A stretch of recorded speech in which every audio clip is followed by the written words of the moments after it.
مين فاكر لما كنا بنتجمع في رمضان قدام التلفزيون عشان نتفرج على فوازير نيلي أو شريهان؟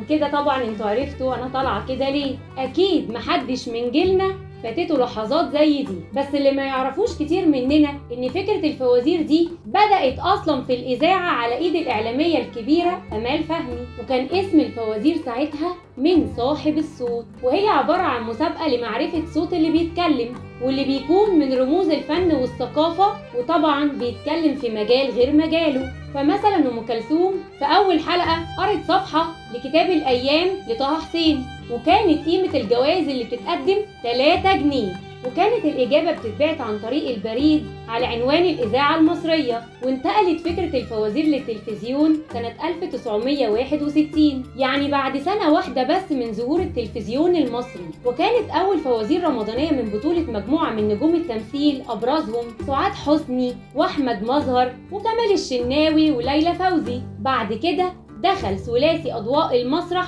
على خط الفوازير عشان تتطور بشكل كبير وتاخد بقى فكرة الاسكتشات والاستعراضات، فكانوا بيقدموا مشهد بيعبر عن مثل شعبي والمشاهد يخمن المثل ده. لكن العصر الذهبي للفوازير بدأ سنة 1975 لما عملت نيلي صورة وفزورة، واللي أخرجها فهمي عبد الحميد. وفي 82 بعد 7 سنين من التعاون المستمر مع نيلي، قرر فهمي عبد الحميد يجدد دم الفوازير، فاخترع شخصية فطوطة. فطوطة يا ابو الفطاطيط، طبعا كلنا فاكرينها لحد النهارده، كلها ذكريات عمرها ما تتنسي. وطبعا زي ما احنا عارفين شخصيه فطوطه كان ليها شكلها المميز وتسريحه الشعر والبدله والجزمه، كل حاجه كان ليها مميزه فيه، حتى صوته كان مميز. واختار الفنان سمير غانم الله يرحمه لادائها من 82 ل 84. توته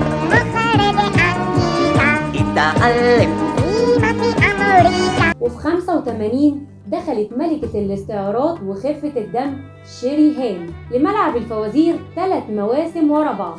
تم تم ترم رمضان كريم. وبعد يحيى الفخراني في 88 وليلى علوي في 89 رجعت نيلي من تاني لتصوير عالم ورق سنة 90، وعجايب صندوق الدنيا في 92، وام العريف في سنة 93. وفي 94 بقى رجعت لنا شريهان بحاجات ومحتاجات. ومع نهاية التسعينات وقفت تجربة الفوازير، وخاصة بعد ابتعاد أساطيرها نيلي وشريهان. ولو عجبتكم الحلقة ما تنسوش تعملوا لايك وشير وتكتبولي في الكومنت ايه رأيكم في حلقة النهاردة.